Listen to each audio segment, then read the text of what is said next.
اعوذ باللہ من الشیطان الرجیم بسم اللہ الرحمن الرحیم۔ سب سے پہلے تمام احباب کو السلام علیکم ورحمۃ اللہ وبرکاتہ، اور میرے چینل میں آنے والے ممبرز کو خوش آمدید، میرے چینل قرآن اینڈ اہل بیت میں آنے والے کو خوش آمدید۔ تو جیسا کہ آپ جانتے ہیں کہ ہم نے سورۃ فاتحہ کے فضائل مضامین پر بات کر رہے ہیں، تو پچھلی ویڈیو میں ہم نے آپ کو سورۃ فاتحہ کی جو پہلی 3 آیات تھی اس کو سٹیپ بائی سٹیپ ہم نے بتایا ہے کہ ان کے فضائل کیا ہیں، ان کے سلس کا، ان کا مقصد کیا ہے، یہ سب کچھ آپ کو بتایا تھا۔ تو ان کے فضائل جو ہے ہم نے وہ شارٹ ویڈیوز میں بتائے تھے، تو آج ہم انشاءاللہ اس ویڈیو میں سورۃ فاتحہ کی فضائل پڑھیں گے، اس کے مضامین پڑھیں گے آگے۔ تو چلیے دیں ہیں پھر سورت کے مضامین پر۔ تو چلیے، اعوذ باللہ من الشیطان الرجیم بسم اللہ الرحمن الرحیم۔ حضرت محمد مصطفیٰ صلی اللہ علیہ وآلہ وسلم نے فرمایا کہ جب بندہ ایاک نعبد، جب بندہ ایاک نعبد کہتا ہے تو اللہ تعالیٰ ملائکہ کو گواہ بنا کر کہتا ہے کہ میرے بندے نے میری ہی عبادت کرنے کا اعتراف کیا ہے، کہ یہ میرے بندے نے کہا ہے کہ میں صرف تیری ہی عبادت کرتا ہوں۔ تو اللہ تعالیٰ ارشاد فرماتے ہیں کہ اس بندے نے میری عبادت ہی کی ہے، تو میں قیامت کے دن سے اس کی عبادت کا اتنا اجر دوں گا، اتنا اس کا ثواب دوں گا کہ جو میری عبادت کی مخالفت کرتے تھے وہ اس پر رشک کریں گے، اس قدر اس کو عبادت کا میں ثواب دوں گا۔ یاد رہے کہ اللہ تعالیٰ کی جو عبادات ہیں نا، ان کا بہت ثواب ہے، جو ثواب ہے ان کے فضائل بہت ہوتے ہیں، لیکن ہم خود ہی جو ہے نا وہ اس چیز سے دور ہیں۔ تو ہمیں خود کو یہ چیز دیکھنی چاہیے کہ ہمارے اندر کون سی ایسی کوئی خوبی ہے، خامی ہے کہ جس کے ذریعے ہم اللہ کے ذکر سے غافل ہیں۔ آخر کیوں غافل ہیں؟ اگر غافل ہیں تو کیوں ہیں؟ ہمارے اندر کون سی ایسی جو خرابی ہے جو کہ ہمیں اللہ کے ذکر سے، اللہ سے کلام سے دور کر رہی ہے؟ حالانکہ تو آپ تو چلو ماہ رمضان شروع ہو چکا ہے، تو ماہ رمضان بھی خوش نصیبوں کو ہی حاصل ہوتا ہے۔ کتنے دوست احباب ہمارے ساتھ ایسے تھے جو پچھلے رمضان میں ہمارے ساتھ تھے، لیکن اس سال ہمارے ساتھ نہیں ہے، یعنی موجود ہی نہیں ہے ادھر، اللہ کو پیارے ہو چکے۔ تو اگر زندگی میں رمضان کا مہینہ ملے، موقع اس کا ملے، تو کوشش کیا کریں، اللہ کی عبادت کیا کریں۔ یہ ایسے ہی نہیں عطا کیا گیا، اس امت کے لیے انعام ہے، انعام کے طور پر اللہ تعالیٰ نے انہیں دیا ہے۔ تو کوشش کیا کریں کہ رمضان میں اچھی سے اچھی طرح عبادت کریں، اور اس میں کسی چیز کو شریک نہ ٹھہرائیں۔ اللہ کو شرک کرنے والے پسند نہیں ہیں۔ خوب عبادت کریں رمضان میں، اس سے اللہ کا قرب حاصل ہوتا ہے۔ تو ماہ رمضان میں عام دنوں کی عبادت کے ثواب کے عوض جو ہے اس ماہ رمضان میں بہت ثواب ہوتا ہے، 70 کے کتنے گنا جو ہے وہ ثواب بڑھ جاتا ہے، 1000 مہینوں سے افضل مہینہ جو ہے۔ اور اس میں آپ اگر ایک دفعہ کوئی چیز پڑھیں گے تو اس کا ثواب 70,000 کے عوض کے برابر ہوگا، اس کا ذریعہ عبادت کا ثواب ملے گا۔ تو اللہ پاک یہی فرما رہا ہے کہ میں قیامت کے دن سے اتنا جو ثواب دوں گا کہ جو میری مخالفت کرتے تھے، میرے کلام کی مخالفت کرتے تھے، وہ اس پر رش کریں گے۔ آج کل دور ہی ایسا ہے، ہر شخص ہی خود مفتی بنا پھرتا ہے، علم ہے نہیں، دوسروں سے سنا تو بس ایسے ہی آگے بحث شروع کر دی۔ ہر گھر میں قرآن پاک پڑا ہوا ہے، یقین سے، کیونکہ مسلمان ہے نا، ہر مسلمان کے گھر قرآن شریف پڑا ہوا ہے، لیکن اتنی زحمت نہیں ہوئی کہ اسے 4-5 منٹ کے لیے کھول لیں۔ اور کچھ تو لوگ ایسے ہوتے ہیں جن کے پاس ہیں، پڑھتے رہتے ہیں لیکن ترجمے پر کبھی غور نہیں کرتے، ترجمہ نہیں پڑھتے، بس رٹا بازی کرتے رہتے ہیں۔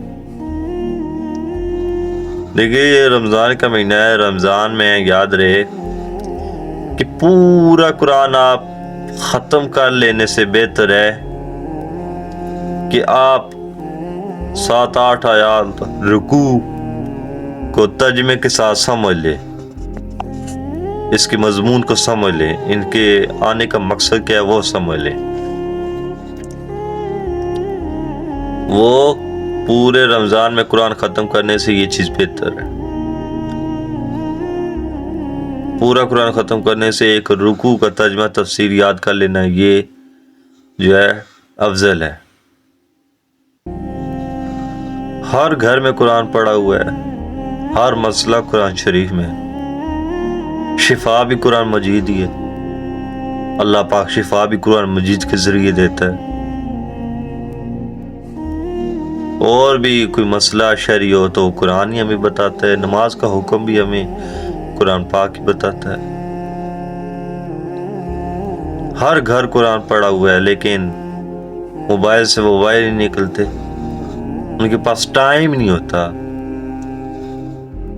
ان کے پاس تو فری فائر PUBG کھیلنے کے لیے رات بھر ٹائم ہوتا ہے، بہت ٹائم ہوتا ہے ان کے پاس۔ ایک بار ان کے ہاتھ میں موبائل آ جائیں تو وہ دن رات ایک کر دیتے ہیں۔ کسی گیم پہ وہ بیٹھ جائیں تو وہ ساری رات لگے رہیں گے دوستوں کے ساتھ، انہیں کوئی ٹائم کی پرواہ نہیں ہوگی کہ ٹائم گزر رہا ہے۔ ہم نے یہ وقت، یہ موقع ہم نے گنوا دیا ہے، تو اس موقع کو نہ چھوڑا کریں۔ قرآن شریف ہر بندے کے گھر پڑا ہوا ہے، اس کو ادب کے ساتھ پڑھا کریں، اسے کھول کے پڑھا کریں، اس کا ترجمہ بھی پڑھا کریں، بچوں کو بھی سکھائیں۔ دین کی تعلیم سے لوگ غافل ہو چکے ہیں۔ اگر یہی چیز ہر والدین اپنی ذمہ داری، احساس ذمہ داری کے طور پر اگر والدین یہ سمجھے نا، تو والدین کو یہ چیز چاہیے کہ وہ خود قرآن شریف پہلے پڑھیں، ترجمہ کریں، ان کی تفسیر سمجھیں۔ اگر کچھ چیز نہیں سمجھ آ رہی تو پاس مسجد میں جائیں، مسجد میں علماء کرام کیوں بیٹھے ہوئے ہیں؟ خالی جماعت کرانے کے لیے بیٹھے ہیں؟ نہیں، وہ آپ کو مسئلہ سمجھانے کے لیے بھی بیٹھے ہیں۔ اگر کوئی مسئلہ ہے تو آپ انہیں اس کے ساتھ شیئر کریں، وہ آپ کو اس چیز کا حل بتائیں گے۔ لیکن ہم نے تو ہر چیز کو بدنام کرنا ہے، خود ہی بنے ہوئے ہیں مفتی، تو خود جب مفتی بنو پھر رہو گے تو پھر یہی اس کا انجام ہوتا ہے۔ کوشش کیا کریں کہ اپنے بچوں کو پڑھایا کریں۔ آج کل تو دنیاوی تعلیم کی طرف تو بہت زور دیا جاتا ہے، لیکن جبکہ جو دینی تعلیم ہے اس سے لوگ محروم ہو چکے ہیں۔ دینی تعلیم کی طرف بھی آنا چاہیے انسان کو۔ دنیاوی جو تعلیم ہے یہ دنیا تک محدود ہے، اور جو دینی تعلیم ہے نا وہ آخرت میں بھی آپ کو کامیاب کرے گی۔ جو دینی تعلیم حاصل کرتا ہے نا، فرشتوں کے پر جو ہے نا ان کے لیے زمین بچھونا بن جاتے ہیں ایک طالب علم کے لیے۔ جو طالب علم ہوتا ہے نا دین کی تعلیم سیکھتا ہے تو وہ جب چلتا ہے تو فرشتے نیچے پنکھ بچھاتے ہیں، اور جتنا آپ اپنے بچوں کو خود والدین جو احساس ذمہ داری کے طور پر، اگر خود ہم جس طرح صبح سکولوں میں اپنے بچوں کو روٹین کے ساتھ اٹھا کے سکول کی جانب بھیجتے ہیں، اسی طرح اگر والدین کو اتنا شعور و عقل ہو تو اپنے بچوں کو نماز کے لیے بھیجیں، خود جائیں، اپنے بچوں کو بھی بھیجیں۔ حدیث میں آتا ہے کہ جب بچہ 7 سال کا ہو جائے نا، 7 سال کا، تو اسے نماز پڑھنے کا حکم دو، تھوڑے سال کے بعد اس پر سختی کرنا شروع کر دو۔ ہم نے کیا سختی کرنی، ہم خود نہیں پڑھتے نماز۔ دیکھیں وہ کہتے ہیں نا کہ تعلیم بھی وہی دے جو خود اس پر عمل کرتا ہو، خود نماز پڑھتا ہو، وہی تعلیم دینے کا حقدار ہے۔ ہم خود بھی نہیں پڑھتے تو ہم بچوں کو کیا کہیں گے؟ پھر بچوں نے تو ہمیں یہی کہنا کہ آپ خود نہیں پڑھتے، ہمیں آگے پڑھانے کے لیے۔ یہ دلیل آ جاتی ہے ان کے پاس۔ تو آپ کے بچوں نے نہیں نہ صرف آپ کی زندگی بنانی ہے، آخرت بنانی ہے، آپ نے خود بھی بنانی ہے اپنی۔ بچوں کے سارے تو نہیں نہ بیٹھ سکتے آپ۔ تو کوشش کیا کریں کہ صبح آپ خود بھی اٹھا کریں نماز کے لیے، نماز پڑھا کریں، اپنے بچوں کو بھی ساتھ لے کر جایا کریں، اور زیادہ نہیں، اگر ایک آیت کو بھی نہ آپ روزانہ پڑھا کریں نا، تو انشاءاللہ آپ کچھ سالوں میں مکمل تفسیر اور ترجمے کے ساتھ سمجھ جائیں گے۔ گھر بیٹھے اپنے بچوں کو سکھا سکتے ہیں۔ اگر خود نہیں سکھا سکتے تو نماز کے لیے ضرور صبح جایا کریں، اپنے بچوں کو ساتھ لے کے جایا کریں، تاکہ ان کو عبادت کا مزہ آئے، سرور آئے، ان کو جو ہے عادت پڑ جائے نماز پڑھنے کی۔ آج کل تو ہر ایک شخص ہی نماز سے غافل ہو چکا ہے، 1 مہینے کے مسلمان بن جاتے ہیں رمضان میں۔ ایسا نہیں کرنا چاہیے۔ باقی بھی اللہ کے پاک کے ہی مہینے ہیں، یہ معزز مہینے ہیں تو اور بھی معزز مہینے ہیں، اس میں بھی عبادت کرنی چاہیے۔ لازمی نہیں ہے کہ اسی مہینے آپ کو عبادت کرنی چاہیے۔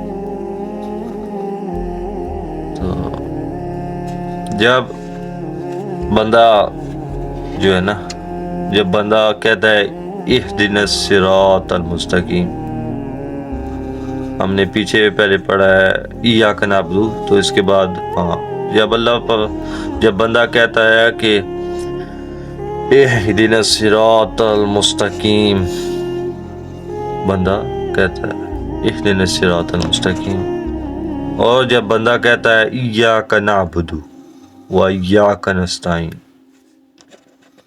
اور جب بندہ کہتا ہے وَإِيَّاكَ نَسْتَعِينُ، تو اللہ تعالیٰ ارشاد فرماتے ہیں کہ اس بندے نے مجھ سے ہی مدد مانگی، مجھ سے ہی مدد طلب کی، تو اللہ تعالیٰ ملائکہ کو گواہ بنا کر کہتا ہے کہ میرے بندے نے مجھ سے مدد طلب کی ہے، صرف مجھ سے ہی مدد مانگتا ہے۔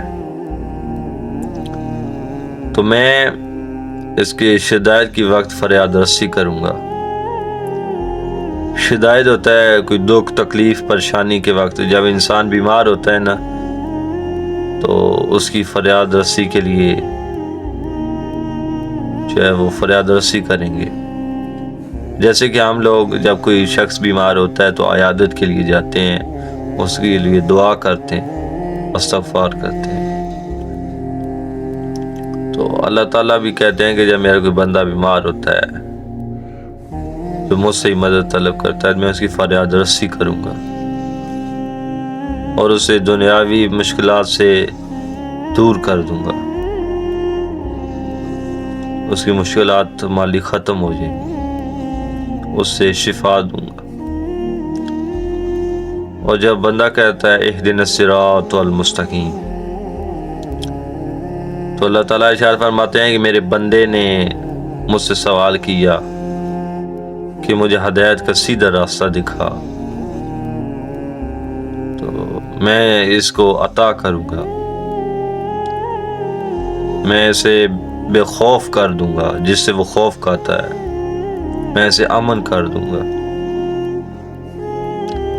یاد ہے کہ صراط المستقیم جو ہے وہ اہل بیت کی شان میں بھی آتا ہے کہ اہل بیت ہی ہیں جو صراط مستقیم ہیں، یعنی حق کی راہ جو ہے، جو سیدھا راستہ ہے، وہ اہل بیت ہیں۔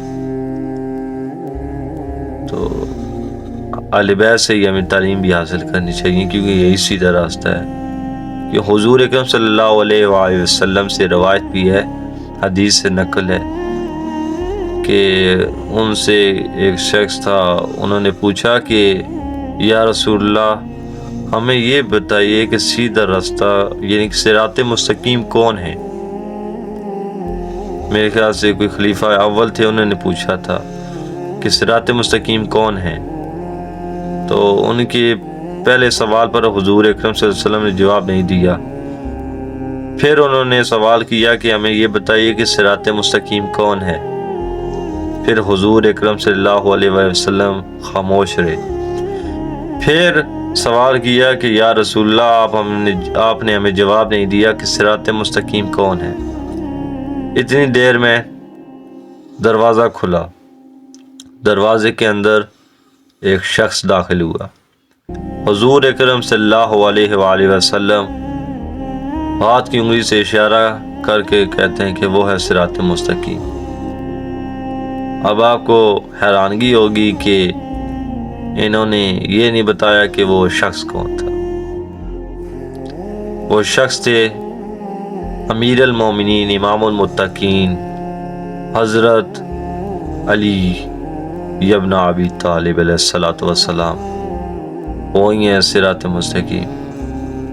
حضور اکرم صلی اللہ علیہ وسلم سے روایت ہے کہ انہوں نے ایک شخص سے کہا تھا کہ اگر تم دیکھ رہے ہو کہ ساری دنیا حضرت علی علیہ السلام کو چھوڑ رہی ہے تو تم حضرت علی علیہ السلام کو مت چھوڑنا، کیونکہ یہی صراط مستقیم ہے اور اہل بیت ہی صراط مستقیم ہے اور نجات کی کشتی ہے۔ آخرت میں ہمیں اہل بیت ہی کی شفاعت نصیب ہوگی، اہل بیت ہی ہماری نجات کا ذریعہ بنے گی، اہل بیت ہی بہترین ہے۔ تو امید ہے کہ آپ کو آج کی یہ ویڈیو پسند آئی ہوگی۔ تو اس طرح ہم مزید ویڈیوز انشاءاللہ لے کے آتے رہیں گے، تو کوشش کیا کریں کہ اپنے جو مسلمان ہیں، بھائی ہیں، ان کو بھی یہ ویڈیوز شیئر کیا کریں، اور جب آپ یہ علم حاصل کرتے ہیں تو یہ اپنے مسلمان بھائیوں کو بتایا بھی کریں، جو آس پاس مسلمان بھائی رہتے ہیں ان کو بتایا کریں کہ آج ہم نے یہ وہ بیان سنا ہے تو اس پر ہمیں عمل کرنا چاہیے۔ آپ دوسروں کو بھی بتائیں تاکہ وہ بھی اس چیز پر عمل کریں اور علم سے استفادہ حاصل کر سکیں۔ تو امید ہے آپ کو یہ ویڈیو اچھی لگی ہوگی۔ انشاءاللہ تعالی ہم اس طرح مزید ویڈیوز لاتے رہیں گے۔ شکریہ۔